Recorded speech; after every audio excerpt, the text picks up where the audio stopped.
Ready? Do we want to do this stuff early? I'm ready. In the show or later? Why don't we can... Let's do a question or something first. Yeah, let's break it up a bit. Because this question usually comes in anyway. Okay. I'll do the John Q. Woodworker. Yeah, that'll be good. Waiting to see if everyone sees the feed. We should be live. Yep. Oh, there we are. Hey, look at us. We're so colorful. I know, very colorful. The show looks good. My love nice of background. Nuka-Cola. I actually, folks who were kind of sitting around in the chat room wondering why the show was an hour later, it's not. I just put the wrong time in. So, apologies. Good job. Yes, thank you. I'm getting good at this job. Well, good morning, everybody. It is Friday Live, and I'm Mark. And I'm Nicole. And we are wearing our awesome sweaters today. Yes, I like that you put on your Grinch. Yeah, this is the one day of year that I'll wear it. I actually have a Ralphie. Oops, that's my belly. Everybody gets to see my hairy stomach. Ralphie is under here. Yeah. Don't shoot your eye out. Okay. Should we do a show? And this is, Nuka-Cola, baby. I've been holding on to this for a year. I bought it on clearance at the end of the season.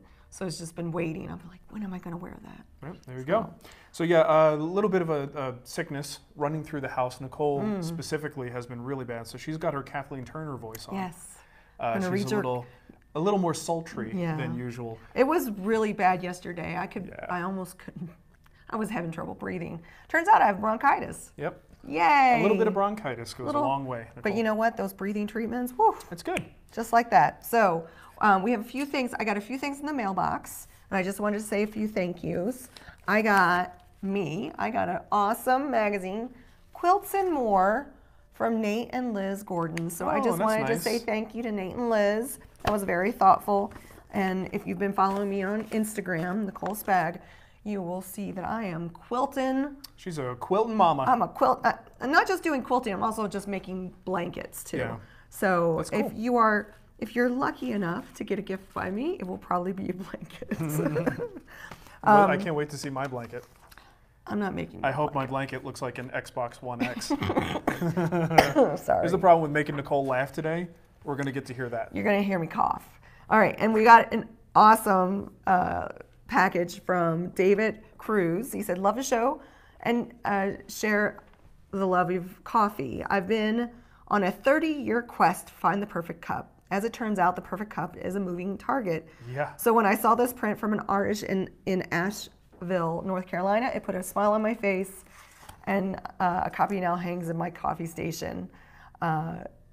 It starts my morning with a smile. I hope it does the same for you. Oh, that's awesome. I love it. I have it sideways. Yeah.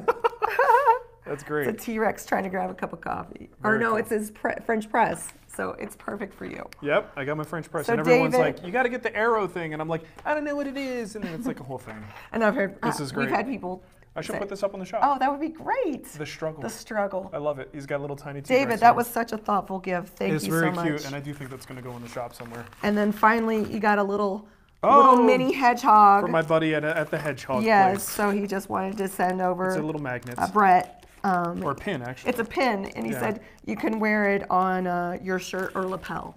He doesn't have a lapel. I'm trying to think. Have I ever had a lapel? I might, maybe. I don't know. Like when we did those Mark's Wood Creation shirts, maybe. Yeah, this is great though. Thank you so much. Yeah. By the way, let's just give them a little plug. They're over there, but Hedgehog is a really great, fairly new actually, featherboard. Featherboard. I'm spacing on this. Yeah. But it's kind of a cam action that allows you to turn it to get the right pressure where you need it. So it's very quick adjusting. So thank you so much for that. That's very nice of you. People are asking about the card scrapers. Yes. Okay? Card scrapers are going to be back in stock in a few days. We expect, in fact, the delivery to get to my mom's place in Arizona today. These are thick. All right, that's not what she said. So they're going to be in Arizona, but here's the deal. Don't order these if you're thinking something for Christmas. It's probably not going to make it. We're making 0 guarantees for that, but if you go to the Wood Whisperer Guild, can you put the link in the chat? I can. If you go to the Guild site and go to the extras section of the store, you will find the card scrapers there. Just a quick note about these. These were kind of custom made. I worked with JT over at DFM Toolworks.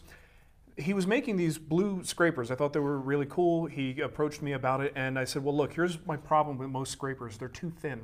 I've got a whole stack of scrapers here that are all just too flexible. And they're good for certain things, but I really like a nice rigid scraper for number one, giving me a really good burr, very strong burr, as well as just not creating scallops in the surface. So you could even use this very effectively on the edge of like a 3/4 inch board. So these are, what, 0.5? 0.050. Something. I don't know. They're pretty much thicker than just about any other scraper you'll find on the market. You see them for like 0.3. The biggest one I've seen was 0.4. Yeah. 2. Something like that. But it's like, that's a pretty thick scraper. It's got our logo on it, and it has the DFM Toolworks logo. And if you start to sharpen this thing, you know, you can see the blue goes away. And we only have 50. Yeah, and again, we only had 50 before, and they flew off the shelf. They're gone. I have a couple. We only have 50 I have more. 3 reserved for my loot bag, so I only have the Superfan loot bags, which full of a whole bunch of other stuff. So I'm hoping that there's still some there by the end of the show. Because it's not much we could do about it. Turned out to be a pretty popular item, and that's super exciting. Paul's John Life says, scraper ordered. There you go, see? -1. Okay, so what do you want to do a question before we get to some other stuff? We got a couple of product We things. already have a super chat from David Hunter. Holy smokes, David. He said, hi folks, I made a bookcase and wound up with glue in the corners. Sanding isn't getting the glue out. Would a shoulder plane get it out? Would a scraper get it out? A scraper is a good choice. Nice job, Nicole. You know, if you have a shoulder plane for this, that can work. I mean, the thing with a shoulder plane, though, it's a blade. You got to be very careful with that because you're going to be making a cut in a finished piece. That's an area where I really do like a scraping action, and Nicole is dead on with her assessment. I should be a woodworker. You really should. Something like this is a really good solution. A nice scraper that's got a sharp 90-degree corner allows you to get into those tight spaces. And when it comes to like a glue squeeze out situation, that glue isn't just on the surface. That glue gets absorbed into the fibers. So you actually do, I mean, if you're just sanding, it's going to take you a while. A scraper's nice because you can actually remove a lot more material and you're removing it more evenly. If you're able to do this with sanding, you're actually going to probably create a nice little gouge there. But a scraper is going to spread that over, you know, the course of a 1/4 inch or half inch. I feel like you would have more control. You probably would. Yep. Scoopity scrape. To scrappity scrape it, Nicole. Michael Less just did a super chat, and he says, question on the video guild projects. Chest of Drawers videos were 2009 per the first video on the project tour video. Do you think you might have any updates on your older projects? Could you add on to them? I do updates when they're appropriate. Yep. There are times where something comes up and needs to be repaired. I'll do an update. Adirondack chairs was an interesting update. Yep, because those had been abused in the Arizona weather, so I did an update on the finish. And it's great because people at the end of a video, they're always like, okay, that's a cool finish. And I'm like, and everything's gonna be great. And in any other like show or you know, project video, that's the end of it. Yeah. But in the guild, it's not the end of the discussion. So if there's something that happens to that thing that needs to be updated, for instance, I might be doing an update on the rocker video to show how the finish is held up. And now we've been doing the guild for 10 years. So we actually have real data on how the stuff is held up in a real use environment. So yes, we do updates when they're appropriate. Chest of Drawers probably wouldn't have an update unless you decide You know what the update will be? I ain't got enough room for my socks. You need a bigger drawer. You need a bigger version of it. It worked in our house before because we were in Arizona, and I basically had one type of clothing, shorts and t-shirts, and then socks and underwear at the top. Well, now I'm in a climate where I actually need winter wear, so I have more total clothes, and it's a huge pain in the butt. I don't even have enough room for my socks. It needs to be wider and taller. You're gonna touch me like that. Then I have room for a wider dresser. So that might be an update, but I don't know. We'll see. Yeah. Maybe an update to the plan. We have another super chat from Jeremy Sims. You've refinished your coffee table with Osmo's top oil product. Is that their food grade product for counters and cutting boards? Yep. Why did you go with this over the standard PolyX hard wax oil? Well, that project, let's just clarify a few things on that one. That one was finished initially with PolyX oil and then top coated with their top oil. And that was done because the top oil is a really high solids formulation, and it is food safe, and I know my kids are on it. They're a lot of times eating off of it, sometimes even drinking off of it. Licking it. La, la, la. So I wanted something like that. when I had to refinish, it wasn't so much a true refinish as a refresh. So I basically took, and I've got the panels right here because they still need one more treatment. So I basically gave them a light sanding with like 220 grit and my random orbit sander, and reapplied the top oil one coat, and that got it to this point here. So it wasn't a true refinish, but a refresh. So again, the high solids count is why I like the top oil. It is the product that is food safe once it's fully cured. And I don't know, guys, I'm still experimenting with this stuff, and I keep warning people to not take my demonstrations as endorsements. I'm experimenting. I put Rubio Monocoat on my son's bed because I want to know how it holds up. I'm not telling you to use it. I'm just saying this is something I wanted to try for myself so that when you ask me in the future, I can give you a good answer. So far, so good on the Rubio. It's an interesting product, but Osmo is just on a different level. First of all, it has VOCs in it, right? And Rubio doesn't. That's a big deal. So if I'm going to use something with VOCs anyway, you know, should I be using Osmo instead of just Armor Seal? I don't know. That's a question that we need to answer. You want to jump into this thing? One last question. Ken wanted to know how your electrical heating is working in the shop. And it's working great. It's great. Isn't it? Here's the thing. Insulation is everything. And I also, in talking to my buddy Jamie, who lives in Jersey, we both got similar heaters, and he helped me with my thermostats and all that stuff. It reminds me how cold it is in other places, right? So, you know, growing up in Jersey, I remember winter just sucked. Like once it got cold, it stayed cold, and it was cold for months. So if you're trying to heat a space like that, it's a very different proposition than what I'm doing here in Denver. So not only is my insulation helping me, but the fact that I live in Denver helps me. You know what the temperature is going to be today? 50. And then tomorrow, 55, right? That doesn't happen in like Missouri and Jersey. It's just cold. Right? It's cold and it stays cold. So I actually don't really have to use the heat that often. So I ran the heaters this morning to make it a little more comfortable in here, but they're not turning back on because I'm over 60 degrees and it's fairly comfortable. And the heater that Mark is talking about is in the our Fahrenheit. You just passed. Yeah, this one right here. So if you go to Amazon.com/shop/The Wood Whisperer, it's under the category of Friday Live as well as Mark recommends. So. And it's a solid heater. That Fahrenheit unit is really good. I've got 2 of them in here, but just understand it's electric, and depending on your climate and your insulation, it could be expensive. But again, insulation is everything. I was going to say, I have not noticed really any effect to the electric bill. So I'm sure it has some effect. Not but noticeable. Not dramatic. But again, insulation, and I'm in Denver. So that could be, you know, a factor. All right. So we have something to talk about. You want to talk about this first? Yes. Okay. Let's see. Bearded people. Oh yeah, we get this question. We've gotten this question a number of times on yes. Bearded people rejoice. All right. It's folks who watch me on the show know how much I care about my lungs and breathing protection. Wearing respirators, and typically you'll see me wear this, and there's times where I'm doing an assembly in a video and you'll see me wearing this and it kind of looks like I might be a little bit crazy, but the reason is because I had just done an operation and there's still dust in the shop, but I need to move on to an assembly. Anyway, I tend to be a little bit overprotective. I think you're in this all the time. I think it's a good precautionary measure. Yes. So I wanted to, you know, when I moved to Colorado, like most Coloradans, I wanted a beard, right? So when we moved here, was that the effect? That was it. I just was like, you know what? When you're in Arizona, it's a little hot. Lots of guys around here have beards, right? And I'd like to have a beard. So the problem though is beards don't really play well with traditional respirators. These things require a good seal around your face, and if you can't get a good seal, and facial hair is something that prevents that, these are not nearly as effective, right?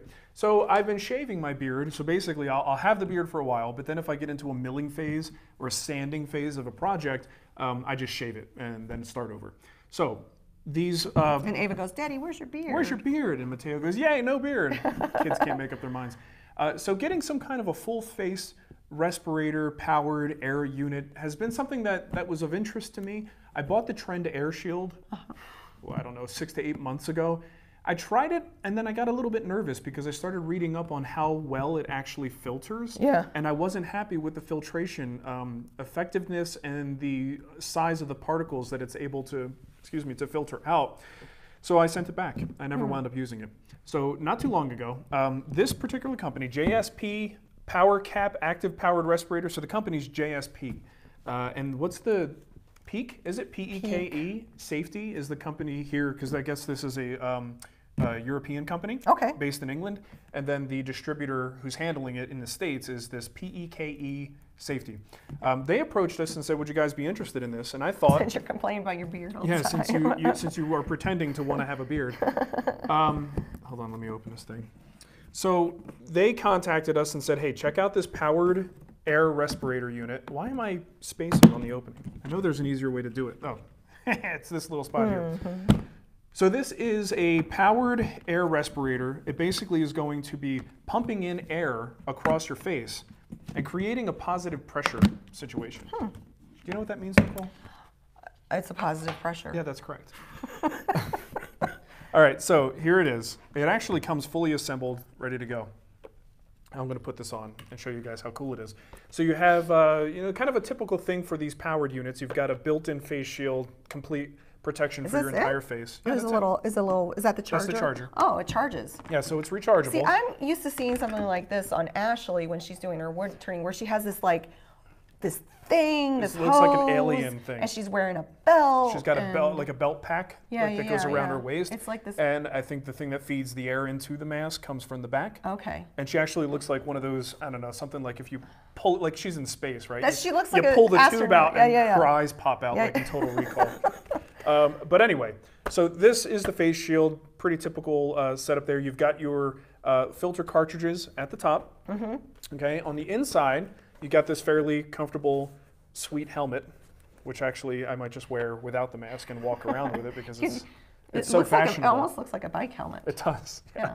And you have this soft material here, which is what's going to go under your neck. Okay. All right, now here's the interesting thing. When you put this on, my first reaction was, it's not sealing. Yeah. And it's going right up against my beard. And there's holes in it. And there's holes in it. It's perforated at the bottom. How does this work, Nicole? Yeah. Well, that's the positive pressure. Okay, so basically as it pumps air into this thing, I think it's 160, I don't know what the measurement is, like cubic liters per monkey yard. Okay. Stop making me cough. It's basically pumping air out so that when I breathe in, I'm not actually breathing in air from the environment, I'm breathing it in from here. It's counteracting the pressure of me pulling in air. Cool. All right, so you don't need a perfect seal, and this is where the bearded guys are going to get excited. All you need is a very comfortable fit that locks out most of the air, but the positive pressure takes care of that. So here's a little on button back here. Oh, there you go. All right, so now put your hand in there, you feel the air? Yeah. So it's working. Yeah. So I'm going to put it on. I'm not going to talk with this on. I wonder if it's a nice, it feels like cool air. It'd probably be nice in the summertime too. So, but does that go down? So, or is it, no. It just stays where it is? It folds. Oh, gotcha. It goes right under your chin like this. I'll turn this off so I can talk. Yeah.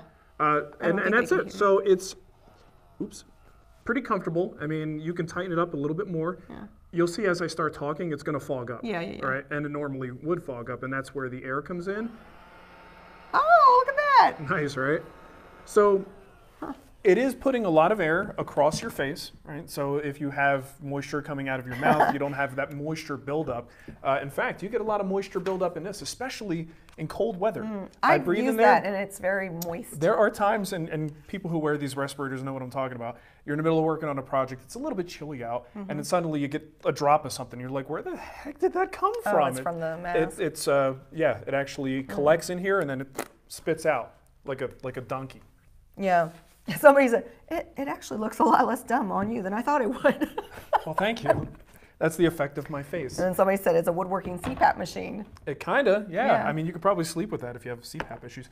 You get 8 hours of working time on this, I'm pretty sure. Yeah. You're gonna basically do an overnight charge on this. So on the back here. So you could use this for, if you're a wood turner, I mean, honestly, you just use it Absolutely. all the Well, time. especially with wood turners, you typically want that full face shield. It's just that much more safe. So you just unplug this guy, take this off. John wants to know, can like you this. wear your glasses with it? Yes, I was wearing them that's yesterday. kind of nice. Yeah, so hold on, I'll do that in a second. Where'd the charger go? So here's a little charging cradle deal. Yeah. All right, no biggie. You just pop this guy right Somebody inside. asked how much it was, how much it is. I put a link in the chat. It's a high-tech machine, so you got to really love your beard. Yeah. So it's $479. $479. Yep. The filters I looked at, what are the filter replacement prices on their website if you could look that up? I found them on Amazon. They were $40 Okay. for a new pair of filters. And they said that typically most people are replacing them twice a year. So that's a lot of life to get out of them. But of course, is that it depends the one, on usage. Is that the one that, I'm not really sure. What else was I going to say? Okay, so overnight charge, I think they recommend getting 8 hours. So the first time you charge it, they want you to get 16. From then on, I think you get about 8, but if you just plug it in overnight, it'll be fine and ready to go the next day. It comes with a residual charge, and they said make sure you fully deplete it, right? So I used it yesterday, and I got a couple hours of usage out of it, but it was still running. And I'm like, well, I need to deplete this thing. So I went in the house, I just turned it on and put it on, left it on the workbench, and went in the house. And just that residual charge that it had gave me several hours of charge. So far, and I've only had 1 day of use with this thing, so I have to be, very clear about my amount of experience. Yeah, we just got it in the mail. I just got it, so but I was pretty impressed that its supposed residual charge gave me like 4 hours of runtime. So yeah, I think that's for the most part, that's it. As far as filtration, this is the thing that I really like about this. Now, this is a European company. Okay. There are different standards based on, OSHA requirements and ANSI and NIOSH. There's all these different things. Pre-filter pads? Yeah, that's a different thing. Oh, that's a different thing. Never mind. So I'm going to read what they say on this one just because I want to make sure you get all the right information. Okay, so what filtration standard is the Power Cap Active rated to? It says it's rated to EN 12941 plus A2TH1P. Okay. Or the equivalent of ANSI ENP3 standard, meaning that it will filter out contaminants down to 0.001 microns. What does that one do? Do you know? This? The P95, this is P100. I'm not 100% sure. Okay. It's lots of little microns. I didn't mean to put you on the spot. Yeah, thanks, Nicole. Appreciate that. It says for a domestic reference, the CENP3 standard is better than that of the US P100 standard. That's what this is. Oh. Which is in itself sits widely above the known N95 standard for half masks. Well, there you go. Key thing, this is for particulates. Okay, this is not going to filter out gases. This is not a mask you want to use with finishing. It is purely for particulate filtration. So you're in a very dusty wood shop. Yes. Stuff like that. Woodworking. Of course. So get this. This is interesting. Why is the Power Cap not suitable for OSHA-regulated environments?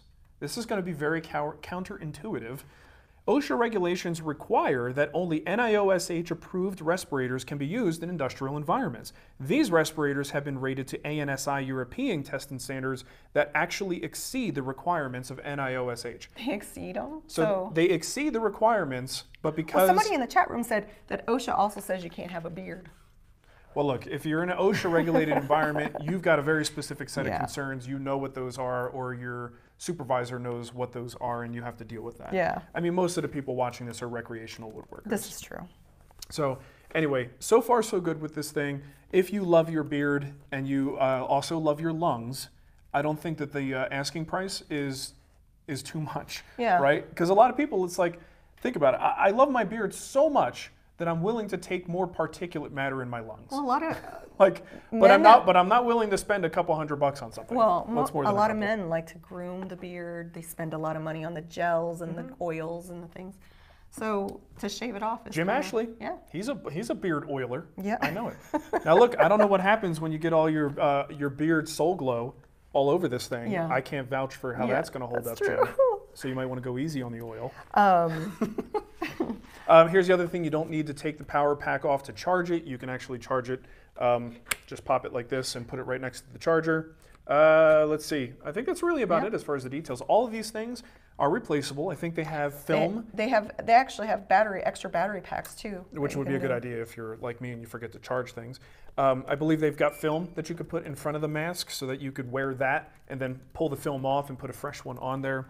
All these parts are generally replaceable and you can take it apart and clean it.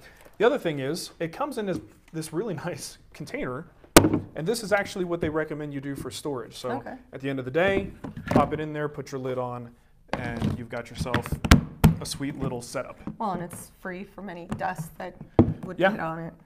So that's Unlike my turning mast, which is always just covered.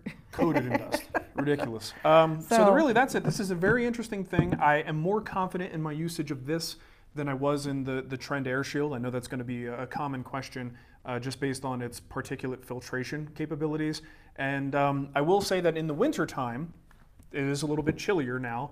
Having all that air go across your face, it took a little getting used to. And I was, again, back to the glasses thing, it's a soft material, like a neoprene material on the sides, so it doesn't push into your temples or anything. But I'm thinking in the summer, this thing is going to be fantastic. You would think having like extra stuff on your head in summer might not be but good. But a nice cool breeze. But a constant cool breeze over your face is going to be welcome, and you won't have that fogging up of your glasses that you usually get. So, all right, so that's it. It's the JSP PowerCap Active Powered Respirator. You got to go to Peak. What's the URL? Yeah, it's PEKE safety.com, and it's right on the front page. Okay. Is the power. I get the power cap. I imagine that's pronounced Peak. I've also added it to Friday Live in our Amazon store because they do sell it on Amazon, but they're not in stock right now. Oh, so okay. if you are interested in it, go to their website at peaksafety.com. And there's tons of info there if you want to take a look at it. We're not going to go through And all full this stuff. disclosure, they did send this to us for free. Yes. Yes. Yes. So. This is a big thing for me, disclosures. This product, of course, was sent to us as part of the deal, and we do have an advertising deal with them, and that's why we're talking to you about it now. But As again, much- nothing on this show will ever get to your ears if I don't actually believe in it or haven't tried. You know what I mean? It's stuff that I actually think might be useful to you guys. Well, considering we've gotten that question a number of times in past shows, and we're like, better breathing safety, better shave your lung beard. safety for bearded woodworkers. You know, a better answer than go shave is kind of nice. Yeah. Let's see. Patreon questions. We have a few Patreon questions. Joseph Lapalito. Hi, Mark and Nicole. Happy holidays. I hope Nicole feels better soon. You know what? I woke up feeling a lot better than I did It's amazing yesterday. how fast that It was medicine works. awesome. Mark, I'm starting the Ruobo build. Given what you've learned in your recent experimentation with finishes, any new recommendations on the finish for it? Thanks, Joe. No, not really. Don't overthink the finish on your workbench. I've done multiple finishes. I've done stains. I've not done stains. Like, I've done all kinds of weird stuff. The workbench is going to get beat up, so just put something on it that's easy to renew if and when you choose to renew it. I still think, you know, a oil, like tried and true, I think is what I originally used on it. That's fine. Danish oil is a good choice. Give a little bit of spill and stain protection with something like that. But, you know, use your workbench to experiment on finishes. What I wouldn't do is anything that's going to be like a really heavy film or something that's too slick. Because a workbench, generally, you want it to have a little bit of grip to it. And if you put like a high quality lacquer finish on it, that may be a little bit too slippery. So I would avoid those things. We have another Patreon question from Robert Randall. With the Wood Whisperer and the Guild being mostly in the online world, have you thought about moving it all to the physical world, like creating your own school or doing an apprentice program? Nope. Or doing a hybrid of both online and physical? Nope. I, for one, would love to take a class from you. Nope. Well, before you get ahead of yourself, Nope. I was on a call with the folks over at My Own Tune Hands. Yeah. And they would love to let you use their space to do really anything you want. And it's right down the road. So yeah, but that's a different answer. Yes. That's saying, Mark, will you ever teach classes? And that answer is sure. Depends on the situation, but yeah, I have done it, and I probably will do it. But in terms of actually turning the Guild into a in-person situation, I mean, to be completely frank, would be the dumbest business move I could ever make. Running schools is just, there's so much overhead to it. It's a very difficult thing to do, and you can only service so many people at a time. So giving, 5 individuals a great week of instruction versus spending 5 days and making a video for thousands of people to enjoy.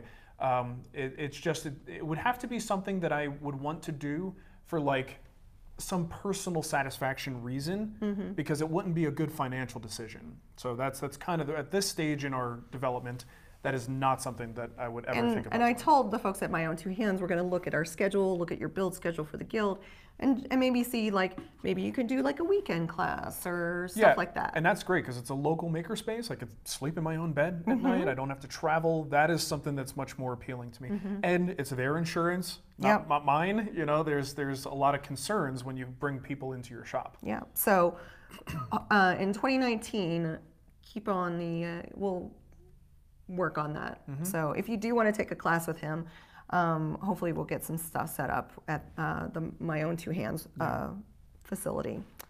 I've been collecting questions like crazy over here. Matt Van Overloop, how would you guys make a very wide taper on an underside of a dining table?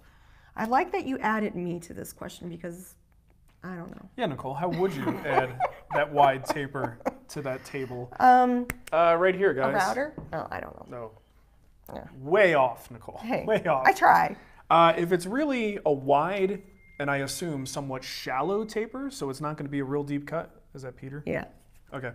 A hand plane, right? So if you mark at the ends, you could mark your taper, get that profile locked in, and then do it on both ends. You could even draw a line all the way across the underside so you know at what point you're going from your edge to the face.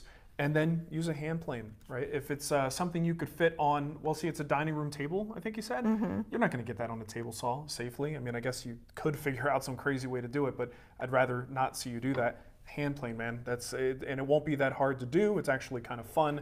I did this on the wide taper that I put on the underside of the shaker table, much smaller piece, but it doesn't take that long. So hand plane is the way to go. So we had a super chat that I missed at the end of our last show, and I just wanted to say to John Schmidt, I'm sorry. It came in, I'm guessing, after we stopped recording. And he said, is there any plan to get a kit for the gaming coffee table to be put together for Bell Forest? And as of right now, no. Not yet. But we could. Yeah. It's not that different than the dining table. Right. So Bell Forest is currently, they have the dining room chair. They have a number of plans that they're working on getting bundles for. They're crazy busy this time of season. So what I was talking with Eric, he said, if there's anybody that wants a special bundle, so like for the coffee table plans, which have been released in the guild, if you own the dining gaming table, you have now the plans for the coffee table. You can simply contact Bell Forest and they will put a bundle together for you. So yeah, they're really flexible. They're awesome. Alex asked about the Sonos that we recommended in the holiday gift guide, and Sonos One. Do I do anything to protect it? No. It's sitting up there on a shelf, and once in a while, when I get motivated, I get my compressed air from a few feet away. I'm not right up on it. Give it a couple of bursts to knock any dust off. I have a Sonos that's been in the backyard. I mentioned it in that video. For well over a year, going on 2 years, that's been exposed to elements. Again, it's under an overhang, but it's been outside in the cold, the heat, and the thing still works perfectly. I mean, those things are built like tanks, so maybe I just got lucky, but my experience with the Sonos gear is that they are fantastic.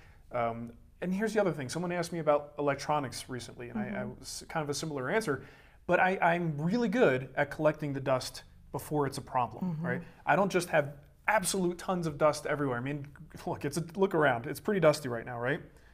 Talking to you. Oh, yeah. They can't look around. So dusty. there's enough dust, right? But I really do put a lot of focus on dust collection at the tool to try to prevent the stuff from getting into the environment. So so my TV will last a little longer, and Sonos as well. Speaking of dust collection, Jonathan Garcia says, what hoses do you recommend for dust collection? The hoses I bought are very stiff and do not bend well. You know what? I bought some recently, and there are different materials for dust collection hose. You just got to get the right stuff. What's it called? I'm going to have to go into my thing. I think I might have bought it from Peachtree. Okay, but I not have to Amazon? go. It was on Amazon through Peachtree. Okay, dust. Okay, I'll find it. Yeah, we'll look later and we'll add it to Marc Recommends. Yep. Okay. Yeah, I'll put it into Friday Live too. Yeah, I just bought this a couple of weeks ago. Oh, well, there you go. All right. What else we got? You want to talk about a little meat? Not yet, because I have a gift for you. Oh. It's actually Is for... it meat?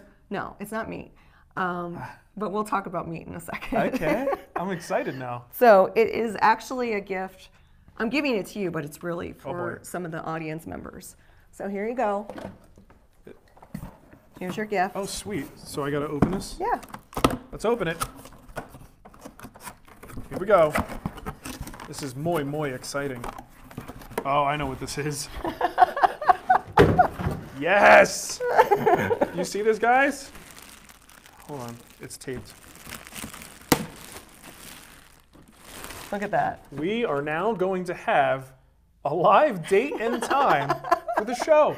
Yay! And it's only 2017. Yeah, well, it flips. That's pretty awesome. Yeah. Very nice. Yeah. Nicole's gift to me and for to all you. the super chats that have been donated, it was actually quite expensive. Don't say we don't reinvest in this show, okay?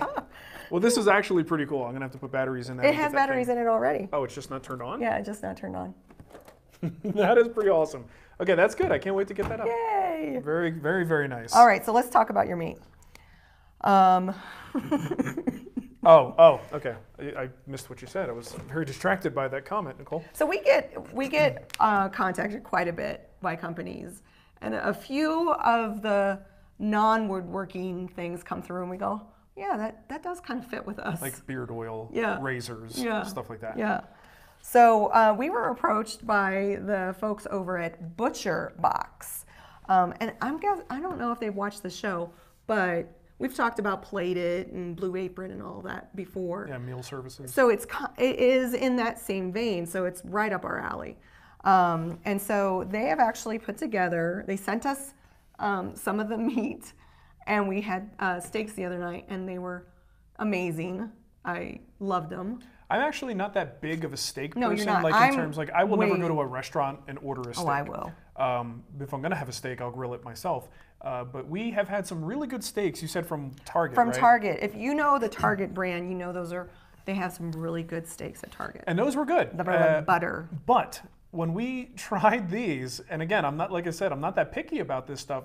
It was so much better than the best ones we've had before. Like, you know, when and vegans in the crowd, I apologize for the descriptions here. Yes. But when you get that, like the steak that all it has is a little bit of salt and pepper, maybe just a little bit of coating of like olive oil to lube it up, and then you bite it and it tastes like there's butter in it, right? That's a good steak. Did you know I used to work at a restaurant and I was the cook in the back and I cooked steaks?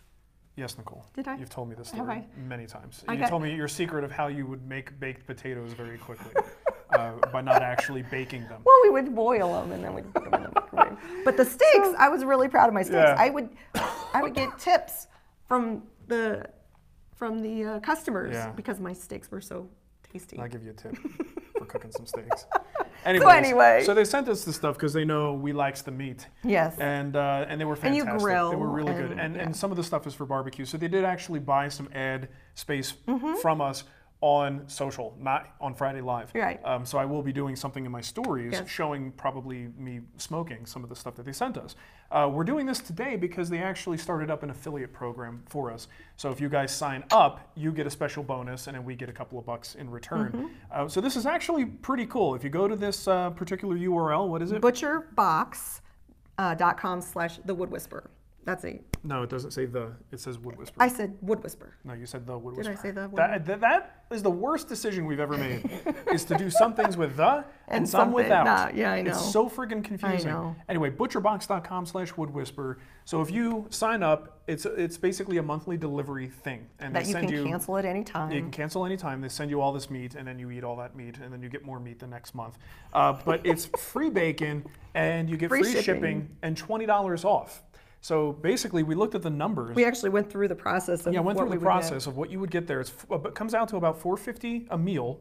You get that free bacon. You can choose a mixed box or beef and chicken or beef and pork. Or just all beef. And the whole thing for the first box is going to come out to $109. So that's a lot of meat. Unless you for that want, money. because they gave you two options. There was like 24 meals and like, Oh yeah, there's I think. There's different ways you can do Yeah, it. you can- But go there and check it out. If you're a meat eater, this is definitely something you want to take a look at. I'm actually thinking about giving this as a gift for a family member. It's a great gift, Yes, right? it would be. Unless your friends are vegan, like our friends are. Yeah, this is true. Yeah, so. Anyway, so it's really good. Check it out. Get yourself some meat, yo. Somebody said, Treat yourself. Limited time offer, free bacon. What else do you need to hear? Yeah, I mean, bacon makes everything better. So yeah. Bacon and save $20 and free shipping. So it's good stuff. And it's really good steak. Right. Like, I wish on the landing page they have for this, I wish there was like a picture of me eating bacon or something. well, and Can they put that on there? that would be kind of fun. Just me with some bacon. I'll take a hanging out of my picture. mouth? I'm like, could you put this up on our page? Pretty sure they'll say Yeah. nope. You didn't mention, I mean, some people it matters. Grass-fed beef, organic chicken. I love grass. Yeah. So there you go. No hormones ever, like all that stuff. Yeah, that's It was good. All I can say is it was tasty. and I'm glad we're working with them. Yeah. So there So we you may go. mention this again in the future if it seems like it's popular, if there's enough meat eaters. I know I talk barbecue with a lot of folks here. Let's get to some woodworking. All right, let's get to some woodworking. Daniel Kirkhart, I wanted to say I love the Guild. Feel free to shamelessly plug it now. Well, you just did it for us. Thank you, Daniel. Thank you. We're And doing he enough. even did a super chat to do that. That's so great. Thank you. We're doing a lot of plugs today. So Yeah. Well, and we never mentioned that there's 2 projects on sale this weekend. Oh, jeez. Yeah. For the Guild. The Morris chair, which is, I love that chair. And then the chest of drawers. Oh, we were just talking about that Yeah, one. we Cool. were. So those are the 2 projects that are 30% off this weekend. Excellent. Eric Sugar, my shop is in the basement, so I finish in my garage. I live in a cold climate and worry about the winter temperature. How do you handle it, temp versus ventilation? Well, look, ventilation is ventilation. You need fresh air. And if you're in an enclosed environment in the winter, getting fresh air is a problem because it's going to bring the temperature down. You know, a lot of people just try to avoid finishing in the winter or use low VOC and no VOC finishes, so there's just not much that you have to worry about ventilation-wise. It might still smell, there might be an odor, but it's not something that's going to hurt you or other people. So what I would probably do in the winter is stick with no VOC finishes. You know, natural oils, tried and true is a polymerized linseed oil. That's a pretty good choice. You could do oil and wax. And a lot of the oil finishes, they will cure, it just takes longer if the temperature is low. But because they don't have this horrible odor, you can also bring some of the parts in the house and let it warm, you know, up to the house temperature, which is not a bad idea. You probably want to avoid things like spraying lacquer and shellac and finishes that just aren't going to behave very well at low temperatures and also have a lot of nasty fumes. So that's what I would do is switch to a finish that's safer to use, that will still cure in a lower temperature environment, and also try to warm the shop if you can. Mark Nyland just asked me if we're still running the mentorship program in the Guild. I would love to do it again. How do I sign up? Yes, I'm still doing that. Mark, you should be able to go into, so when you go into the Guild Facebook group, if you're on a website, you'll see the mentorship tab on the left-hand side. If you go in there, your application should still be there. I think you just need to resubmit it to me because I don't see you listed as a mentor anymore. I think you have to say you want to do it again. And if you're watching this and say, what in the world is she talking about? What is she talking about? What is she talking about? If you go to the woodwhispererguild.com/mentorship, it talks about one of the benefits of being in the Guild is that we have a Facebook group that's a private Facebook group, and through Facebook, they've given me the ability to match our members up together, and they can work together and learn from each other, and you can make a new friend. Yeah. So I just saw somebody asked about. what's going on with my face? That's just, I don't know, it's acting Okay. weird. I hope it doesn't make I the hope app it's not explode. I hope it's not actually It's- showing. No, it's not. It's a Okay, focus thing. okay. So someone just asked about tried and true. They make different products. Which one do I recommend? I use their varnish oil. But here's the thing. I've used all of their products. They have like one that they call a Danish oil, and then I have the original. They all kind of seem the same to me, and I have not been able to discern any major difference between them. So the varnish oil is the one that it supposedly has more resin in it, and that's the one that I think is a better choice, especially for an oil finish that is not going to be really, really protective in the first place. If there's something that, like, at least theoretically is going to make it a little bit more protective and abrasion, like, resistant, I'll go with that one. So their varnish oil would be the choice that I would say. Somebody said multiple times, asked a question about, and I saw it pop up twice, about end grain cutting boards, and I I saw didn't even see it. and it went by quickly. So if you could find it. Let me see. There it is. There's Terrace. Hi, Mark. Great job on the bunk bed. Question on, I think, I'll keep reading.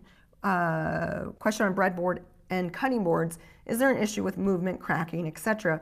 Is it okay just to glue up like normal or different with breadboard ends? If you are gluing up the cutting board with a breadboard end and you do the breadboard end properly, the whole point of the breadboard end is to allow for movement. So if you've done that correctly and you allow for movement, it shouldn't be a problem. And in fact, a breadboard end should help keep the board flatter over time. That's kind of the purpose of it. So yeah, I see no problem with incorporating breadboard ends. Just make sure you allow for expansion and contraction. There you go. We have another super chat from, where did my super chats go? There you go. Andy Sigelki. I watched the bunk bed video yesterday. Yeah, the bed is awesome, all that crap. This is for you. This is for that thank you hug at the end. Oh, well, hey, I don't need that. The thank you hug was like enough for me. It was I don't need a super chat for that. He laid that on thick. But thank you so much. He's been watching this thing go together, and it was a long time. It was like 3 months. It was a couple of months. Yeah. And my son's been like, is it done yet? Is it done yet? Is it done yet? So when it was finally done, there was a lot of pent up desire for this bed to be in place. It was super gratifying. Yeah. That was one of, honestly, Ava she's still a little young, so when I gave her the jewelry box and she just farted. She's like, thanks. Right, it was cool, but she's still a little bit young. Mateo's things being older, the Maui hook and the bed. When I give him these special things, it's like this kid actually appreciates it. I don't know that I would have appreciated it that much as a kid. You would have. I know I would have. Really? Oh my God, yeah. I guess. Yeah. I don't know. I was kind of a picky kid. I think it was. Thank you, Andy, for the super Plus, chat. I would ask my mom for a bunk bed, and she'd be like, "Nope." And thank you for watching the bunk bed video. She would say, "Is there a coupon?" Then no. Well, I think my mom's in the kitchen watching IKEA this for right you. now. Edge Everyday did a super chat. I wonder if that would be good for people with contacts. Do you think it would dry out the contacts because of all the air movement? So he's talking about the JSP power cap. Yep. I don't think it would be good, and I don't want to disparage the product, but anytime you have air movement over your face, you have potential for drying out, right? If you have contacts, and I used to wear contacts years ago, that is definitely a concern, drying out. So I can't say for sure that it's going to be a problem. I don't know, but it may be something where you might want to have your saline drops nearby so you can put a little bit in there to keep you all moisty. But yeah, it is putting air across your face. So any associated issues with having fresh air. Doesn't Ashley wear contacts? That would be a good question for her because I think she wears. I don't know. I thought I saw her wearing I think glasses. she wears glasses. I don't know if she wears contacts though. And she'd be a good person to ask because she's turning for hours on end. And she with has that air movement. Yeah, well maybe I'll text her and ask her. We got a super chat from Ben Bodner. Thank you, Ben. Yes, one of my home theater buddies. Happy holidays. Happy holidays to you, good sir. Go watch a movie.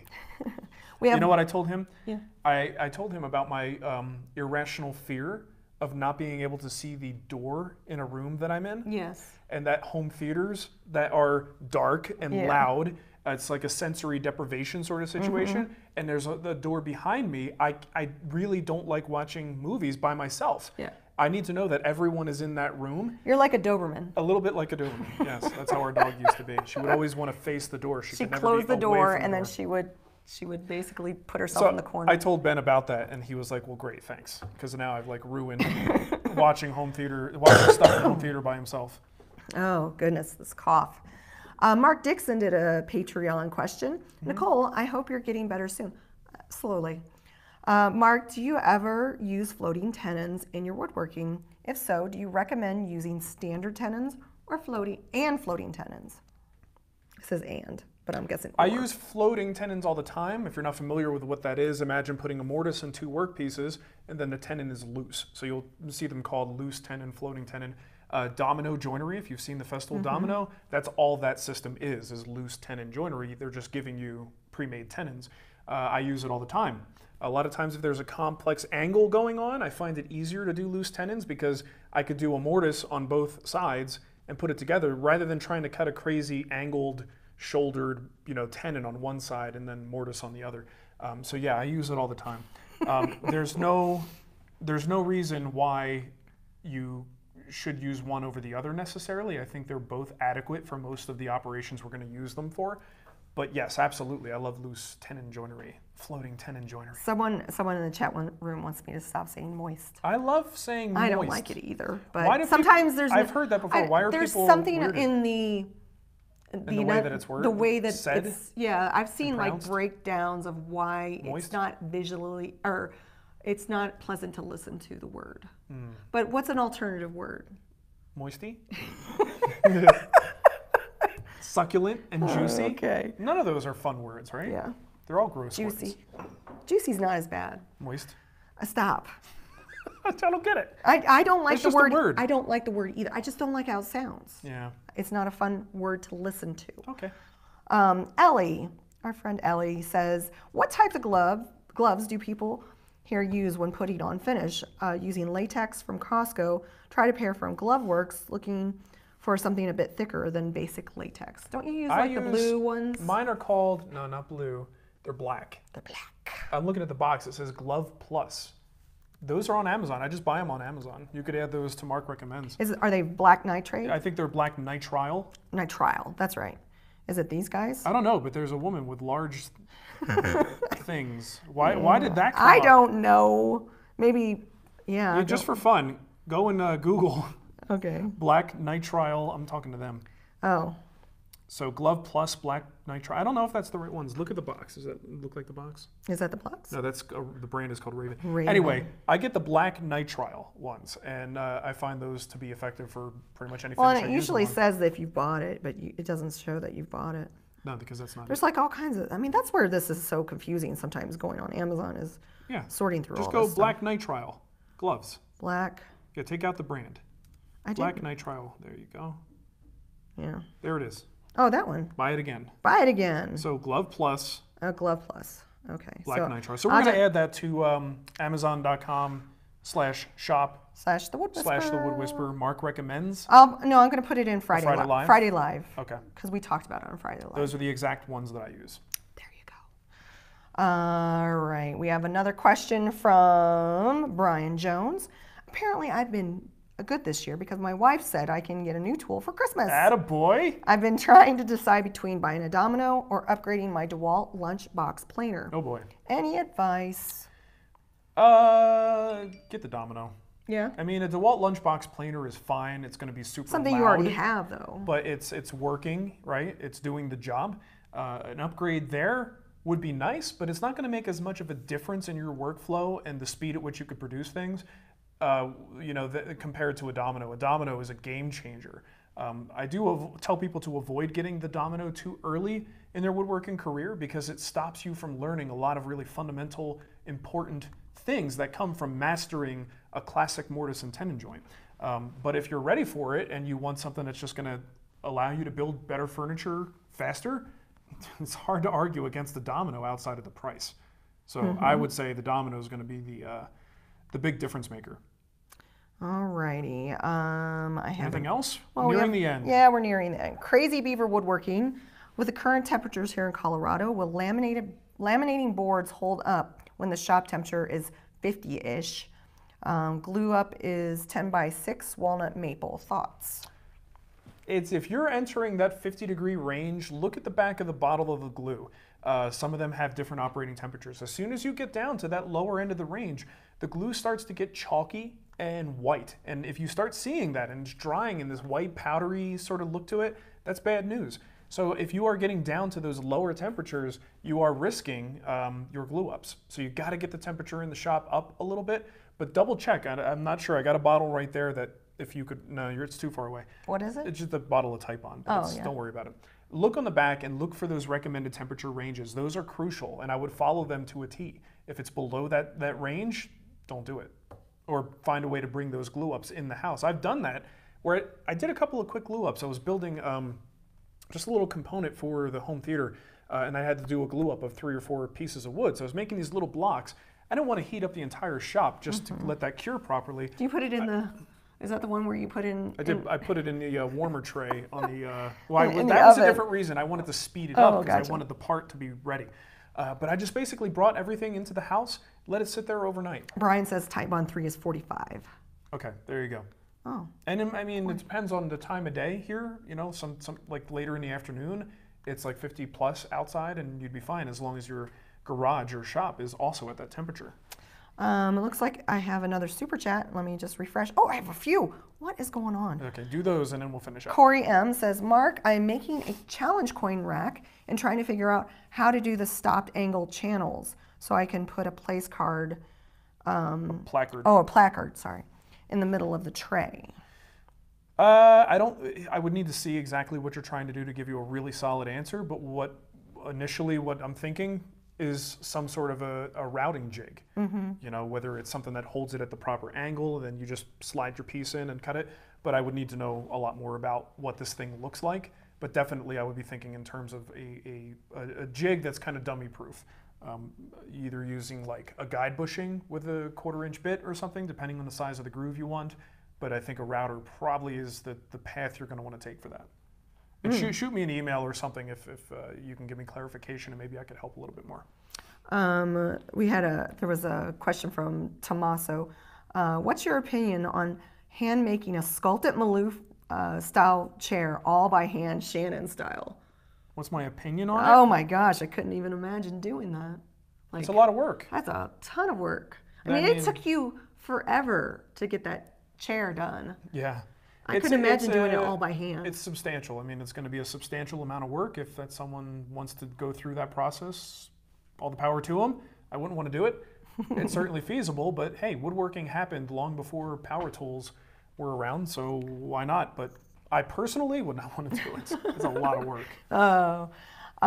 Woodworking Dow. Is that Dow? Sure. Tao. Merry Christmas, Coffee Fund contribution. So thank you so much. Dow. We love coffee. Brian, I do. It's actually been really helpful in my throat today. Yes. It's been really helpful with my heart today. It warms me. It warms you. Warms my cockles, Nicole. Did your heart grow 3 sizes today? Yes, it did. Yes. Just by drinking coffee and wearing this sweater. Yes. Brian Jones says, new tool time, Domino 500. Wait, we already did this with Brian. Oh, thank you for the super chat. So you asked it earlier. I pulled it to the side. Oh, okay. So, well, thanks, Brian. Thanks, and love the Friday Live. He did a super chat for nothing. Yep. Also for Wood Talk fans, thanks for not quitting. Oh, thank you. Yeah. Wood Talk is fun. We're on break right now, though. Yeah. When you guys come back? January? January. Kyle Schmidt says, here for some coffee for the kids. Nice. From the kids, not for the kids. Okay. From our community wood shop. Any thoughts on the books for them? Yes, I promise. I've been sick. I got your email. In fact, I have it right. Hi, kids. Kyle, right say hi there. To the kids. Yeah, it's at the bottom of your inbox. I got sick, and then everything just kind of fell off. It's pre-holiday stuff. There's a lot going on. Yes, But yeah, we'll definitely work that out. And Mark's mom is here. I think you want 6 copies. We'll work out a deal. I promise. Oh yeah, we can hook them up. In fact, I'm going to send it to Lorna, and she's going to work with you on that because I'm worthless at this moment. Look, I wasn't going to say it. You know, it is what it is. Hey. Okay, what else we got? Anything else? We got a couple more super chats. Oh my gosh. Justin Hill said, waiting for my company's Christmas party to start. Thanks for helping me get through an hour of waiting. Yep. Justin, thank you. I hope you have a fun time. Enjoy. Don't drink too much and Xerox your butt. Isn't that what you do at company parties? In movies, yes, that's what they do.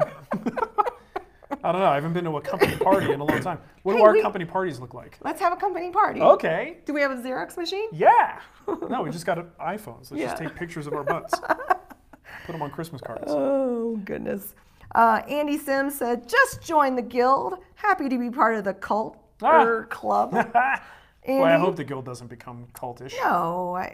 If you go to the woodwhispererguild.com/member benefits, it's more than just videos. It's a whole bunch of other cool stuff. Mm-hmm. So we like it. We think it's awesome. We loves it. And Andy, I'm really glad that you are. Yeah, thank you. Thank you for signing up. Hopefully you got one of the projects that are on sale. Yep. Okay, anything else? I think that is it. Just a reminder, butcherbox.com/woodwhisperer if you need some meat. Treat yourself to some meat, yo. Yes, good meat. We're gonna cook some of the steaks tonight. Yeah, they're thawing as we speak. All right, well, I think that just about does it. We want to mention, of course, on Patreon, where you can go to support the show if you'd like to. Thank a few people? Patreon.com/woodwhisperer, and we will thank some folks who helped us out. Robert Randall, Gable Barber, John Patton, Andrew Weaver, Terry Mulligan, Corey F. Browse, and Joe Caccio. There you go. So thank you so much. And a last-minute super chat came in from Nathan Huff. Merry Christmas, and thanks for all the years of entertainment and knowledge. Well, thank you. Thank you, Nathan. So what, we still have at least one Friday Live before Christmas, right? Yeah. Okay, well, good. I have another reason to wear some more of my Christmas stuff. Because I got lots of shirts and things. Get them.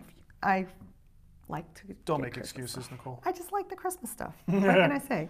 All right, well, thank you for watching, everybody. Have a wonderful week and... I almost said week. Have a wonderful weekend, and we will... well, depending on when you're watching this, it might be a week.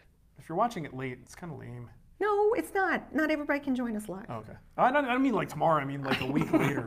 Anyway, have a wonderful weekend, and we will catch you next time.